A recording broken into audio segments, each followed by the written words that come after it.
Administrasi sarana dan prasarana pendidikan merupakan hal yang sangat menunjang atas tercapainya suatu tujuan dari pendidikan. Pengelola lembaga pendidikan dituntut untuk menguasai dan memahami administrasi sarana dan prasarana untuk meningkatkan daya kerja yang efektif dan efisien. Dunia pendidikan merupakan dunia di mana terdapat kegiatan pembelajaran antara guru dan murid.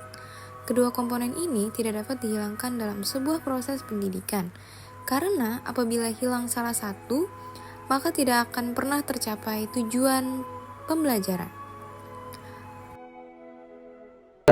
Sarana dan prasarana itu bukan hanya tentang kelas, meja, dan kursi saja, tapi mencakup keseluruhan fasilitas yang menentukan apakah proses belajar itu berjalan dengan efektif ataukah tidak. Secara sederhana, sarana itu fasilitas yang langsung dipakai dalam pembelajaran. Contohnya, meja kursi, papan tulis, LCD proyektor, alat peraga, sampai AC di kelas.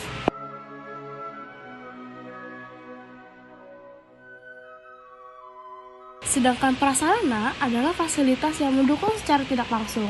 Misalnya halaman sekolah yang rapi, gedung yang kokoh, taman, lorong, sampai jalan menuju sekolah.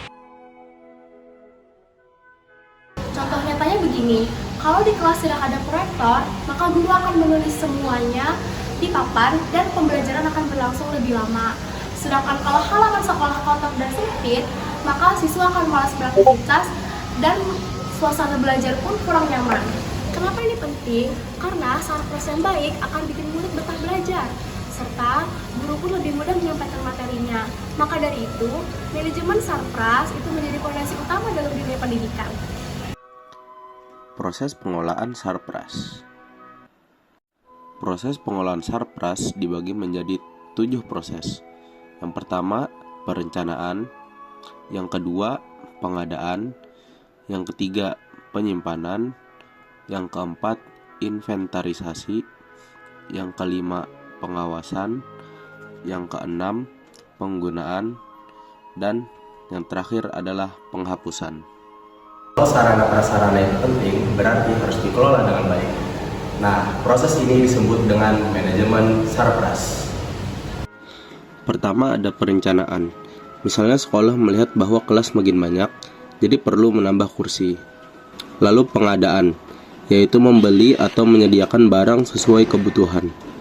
Setelah itu, ada penyimpanan dan inventarisasi, yaitu mencatat barang-barang yang dimiliki sekolah ke dalam buku atau aplikasi inventaris. Contohnya, setiap proyektor diberi nomor kode agar mudah dipantau. Kemudian pengawasan, memastikan barang digunakan sebagaimana mestinya. Contohnya, guru mengecek alat laboratorium supaya tidak rusak saat dipakai praktik. Yang terakhir, ada penghapusan, yaitu mengeluarkan barang rusak dan tidak bisa dipakai lagi. Semua proses ini membuat sarpras bukan asal ada dan tidak terawat, tetapi membuatnya lebih efektif dan efisien. Kebijakan pemerintah tentang pengelolaan sarana dan prasarana sekolah tertuang di dalam Undang-Undang Nomor 20 Tahun 2003 tentang Sisdiknas Pasal 45 Ayat 1. Dan guru juga punya peran besar dalam administrasi sarana dan prasarana, bukan cuman ngajar di kelas aja loh. Sebagai pelaksana tugas pendidikan, guru mempunyai andil dalam administrasi sarana dan prasarana, terutama yang berhubungan dengan sarana pengajaran yaitu media pembelajaran, alat pelajaran, alat peraga, dan lain-lain. Guru juga harus aktif mengikuti perkembangan zaman agar tidak gagap dalam menghadapi teknologi. Guru juga harus terus belajar memahami dan mendalami administrasi sarana dan prasarana agar terwujudnya tujuan pendidikan nasional. Pertama, guru terlibat dalam perencanaan pengadaan alat bantu mengajar.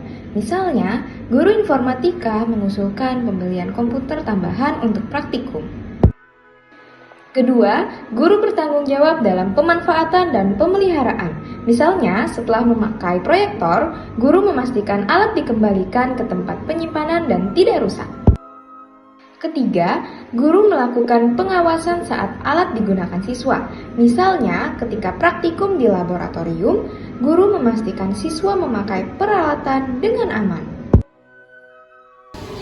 Kenapa ini penting? Karena guru lebih tahu kebutuhan pembelajaran di kelas sehingga sarana prasarana yang disediakan benar-benar tepat guna. Sekolah, sarana dan prasarana itu banyak jenisnya. Ada ruang kelas, perpustakaan, laboratorium, ruang guru, KS, ruang organisasi, serta gudang sampai lapangan olahraga. Setiap fasilitas punya fungsi masing-masing. Misalnya, perpustakaan jadi pusat informasi, laboratorium untuk praktek langsung, UKS untuk pertolongan pertama, lapangan olahraga membuat siswa lebih aktif secara fisik. Ini semua mendukung pembelajaran secara menyeluruh. Fungsi, tujuan, administrasi, dan manajemen sarana prasarana. Dalam menilai layaknya tidak sarana dan prasarana pendidikan digunakan sebagai proses pembelajaran, dapat dilihat dalam kondisi yang sangat baik dan buruk bagi dari segi kualitas maupun kuantitas. Peranan sarana pendidikan merupakan alat bantu pembelajaran, alat peraga, dan media pendidikan sangat menentukan untuk mencapai tujuan pendidikan. Sarana dan prasarana pendidikan secara langsung mempengaruhi bagaimana siswa belajar di kelas, mempercepat dan mempermudah proses transfer informasi dari guru ke siswa. Hal ini menunjukkan bahwa pendidikan yang menyeluruh dapat membantu guru dalam memberikan materi pembelajaran kepada anak didiknya. Berdasarkan hal tersebut, maka sarana dan prasarana pendidikan memiliki berbagai fungsi, antara lain yang pertama ada memudahkan guru dalam menyampaikan informasi pembelajaran kepada siswa. Yang kedua, membantu siswa dalam memahami konsep pembelajaran. Yang ketiga, mempercepat proses pembelajaran. Yang keempat, menjembatani pemahaman siswa terhadap konsep konkret dan abstrak. 3. Administrasi dan manajemen sarana dan prasarana dapat juga dikatakan sebagai manajemen perbekalan. Hal ini digambarkan dengan mengelola seluruh perbekalan di dalam organisasi yang dimaksudkan untuk mendukung efektivitas dan efisien dalam mencapai tujuan organisasi.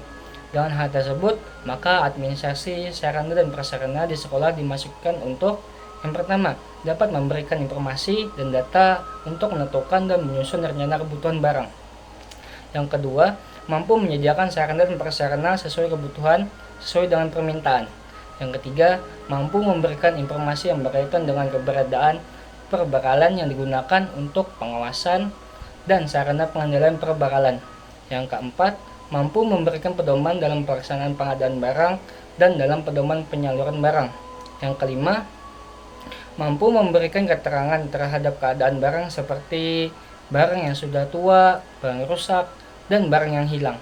Yang keenam, memudahkan dalam memperoleh informasi untuk pengontrolan dan pengevaluasian sarana dan prasarana sekolah. Selain itu, maksud dan tujuan dalam administrasi sarana dan prasarana ialah menjadikan alat ukur untuk menilai keberhasilan pengelolaan perbekalan sekolah. Sarana dan prasarana di samping proses pengadaannya melalui perencanaan kebutuhan, namun yang lebih penting lagi ialah pasca pengadaan, yaitu penggunaan dan pemeliharaan. Semua sarana prasarana yang diadakan harus dicatat dalam daftar aset lembaga dan digunakan dengan baik dan bertanggung jawab. Selama penggunaan, maka pemeliharaan dan perawatan sarana dan prasarana itu menjadi sangat penting, karena jangan sampai terjadi kerusakan yang berakibat umur pakai sarana prasarana tersebut menjadi singkat atau cepat tidak berfungsi. Kalau itu terjadi, prinsip efektivitas dan efisien menjadi tidak terpenuhi.